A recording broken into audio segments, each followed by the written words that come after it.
Well, good day, tubes. How's she hanging? Gonna share my steak, best steak in the world, recipe with you guys. First, we gotta get the barbecue started up here. What are you doing?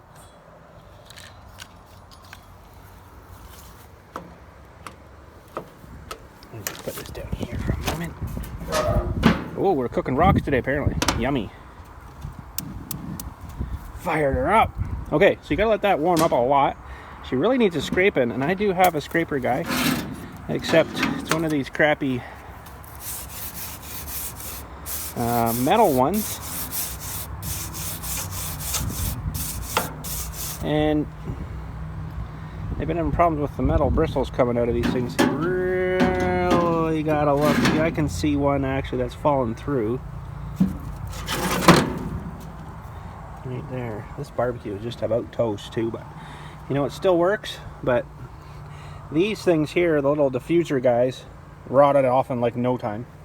So I made some new ones, and now they're all corroded up again and flaking off some more. Look at this big chunk I just got off. Really need to get some stainless steel and make some good ones. Actual stainless steel. But anyways, we'll let that warm up. So I'm gonna give you my secret to the very best steak you can make at home. Tastes just like they do in the restaurants. Okay, so of course you need a Sealy bag. Now what I got in here for marinade is something called bovril. It's basically like a beef bouillon, thick, gooey stuff. You can kind of see it there. A bit gooey and thick. Steak, of course, you need a good cut of steak. I usually use like a top sirloin steak, and these are from Costco, so they're like a mile thick. They're probably, you know, about this thick. That does make a difference. If you get a thin steak, it's going to cook, and it's going to cook like a piece of shoe leather. You need a thick piece of steak. That's a major important thing. These ones aren't too bad. They're not massive huge. I've had thicker ones from Costco, but these are probably about at least 3/4 inch, I'm going to say. You need at least a 3/4 inch steak. Okay. Now, I'm going to sit down here a minute while this is warming up. The trick to a good steak is marinate it. Yes, marinate it. That's what they say, marinate it. People, look how gross this thing's getting. Holy jumping. People marinate it, right? Yes, but they put it in the fridge. Wrong. Bad. What happens? Okay, we're going to use a person for an example here. Hang on a sec, let's turn around. Now you can see my nice straightened beard. What happens to a piece of meat when you put it in the fridge? Fridges are pretty cold, right? That's good for keeping bacteria down, but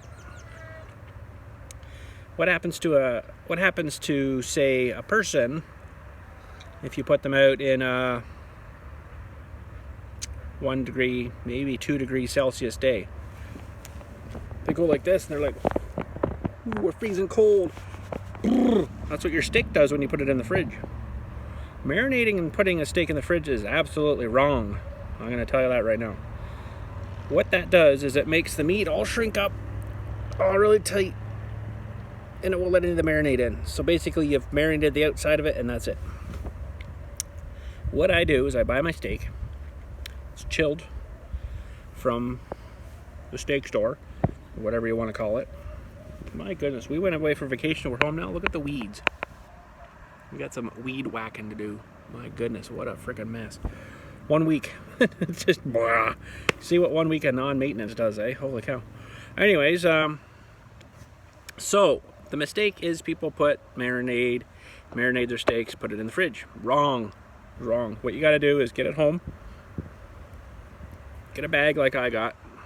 You can use any marinade you want, depending on what flavor you want, but we use this one because it's really close to what they use at the steak place that you pay $43 for a steak for in town here.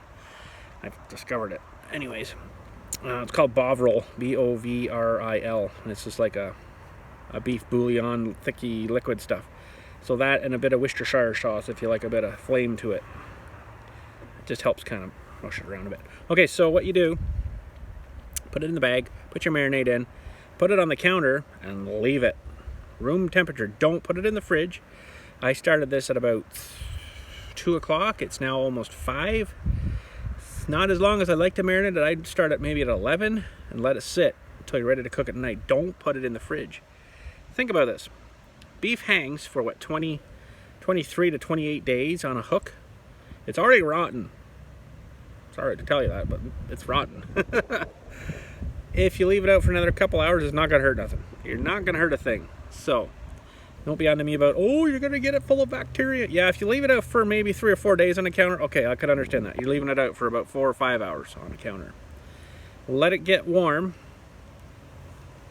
And if you did have it in the fridge, like if you bought it today and you're gonna do it tomorrow, get it out, do exactly what I told you. Put it in the bag here.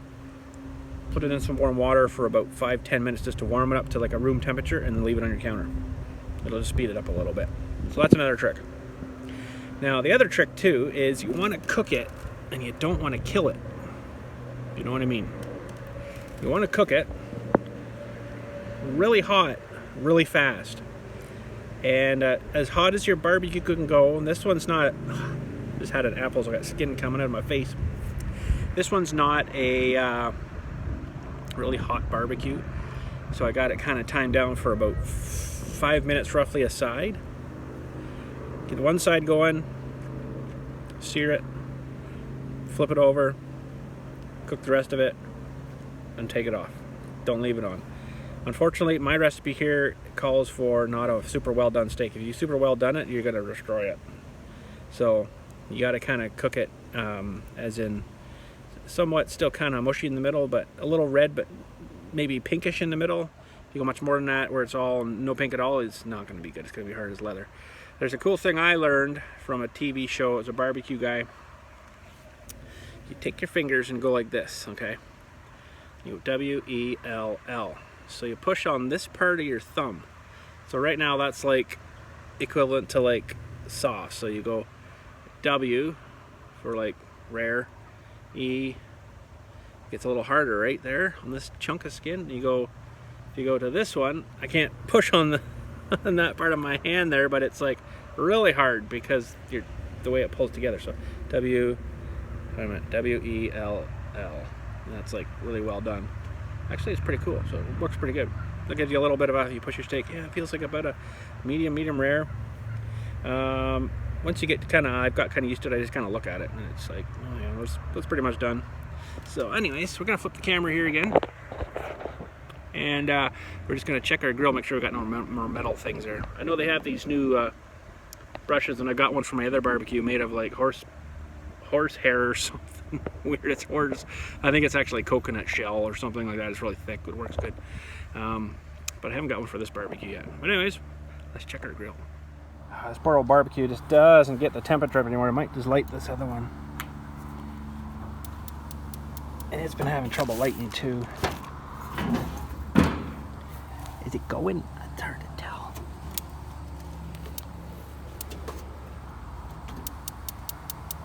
I don't know if it's going or not. I have to, it's not going. I can smell the propane. Well, this thing was working.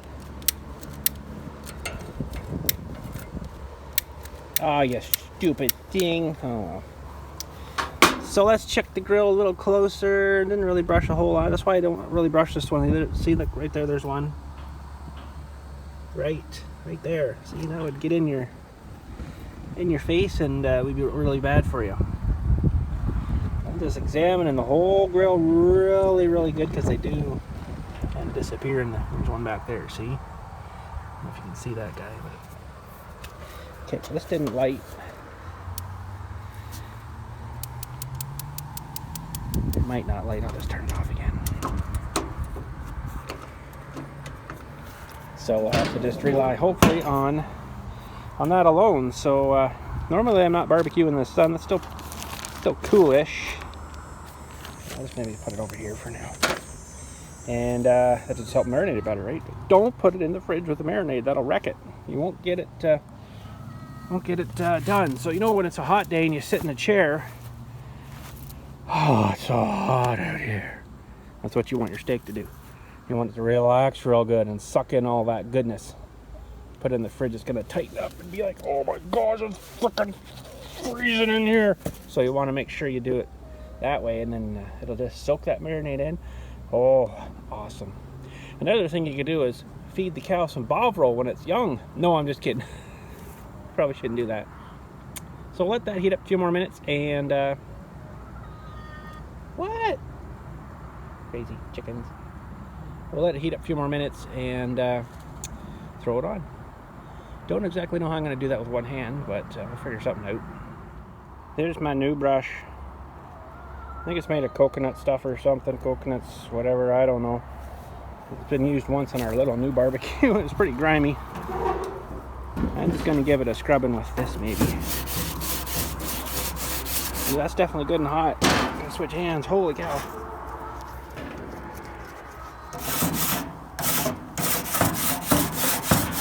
Good hot grill. You want to sear that in real fast so you don't let the juices all mush out. That works pretty good, huh? For coconuts.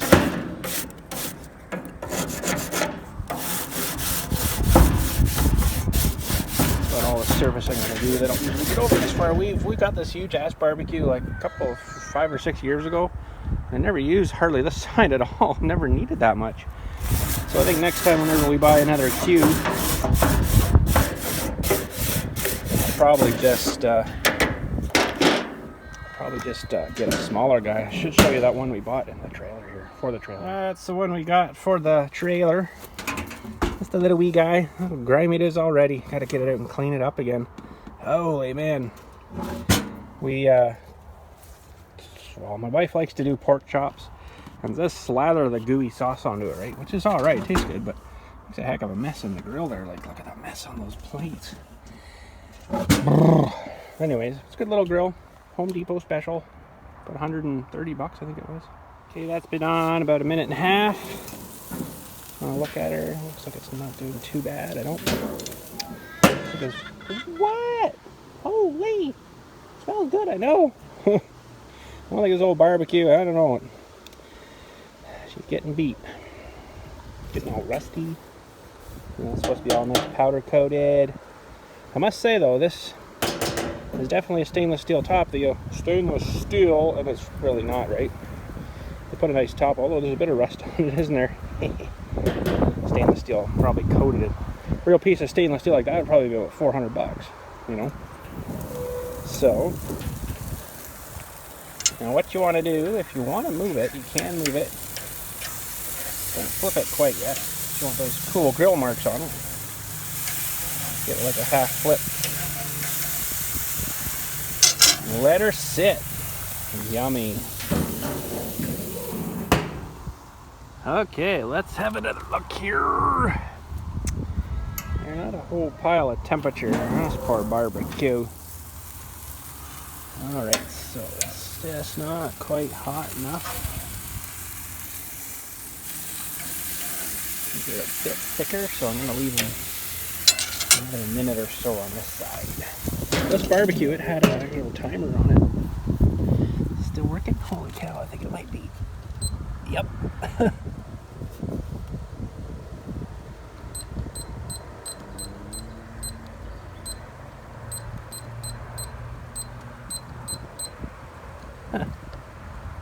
How do you actually reset it? Nope. There. Buttons are sticking a little bit. There. Now she's working. I can't believe that's still working. That's original. This barbecue's like 6 years old. I think I've put one battery in this guy. A AA battery or something in these. Yep. Still good. It still lit it. That's pretty good.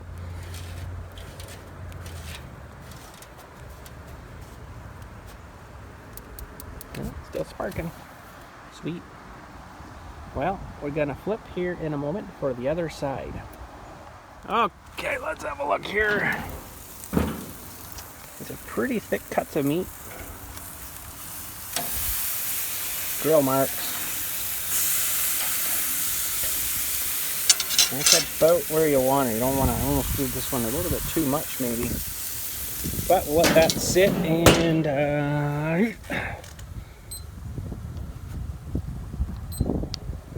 we'll do check her in 4 minutes. See how it's gonna go. Sweet. 29 seconds left. And we should, I think, be done. We'll double check it. So that was about 5 minutes on the one side and about 4 minutes on the other. If you wanted to do medium-ish rare, that's about 10 minutes or so roughly altogether. So she'll beep and we'll check. 4, 3, 2, 1. She's gonna blow. She's gonna blow. Okay. I think we're good. Yeah, that's pretty good. A little bit of stuff still coming out there, but that's about how I like my steak anyways. My wife likes it a little firmer. I'll maybe leave it for another minute. And we should be good too. Oink! Sweet! So let's go. Whoop. No.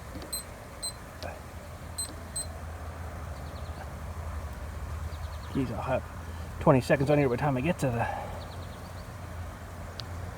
Oh, really? You know what? I guess I could have done that. Duh! Okay, that should be good. Another minute. Let's talk for a minute. So we'll review here.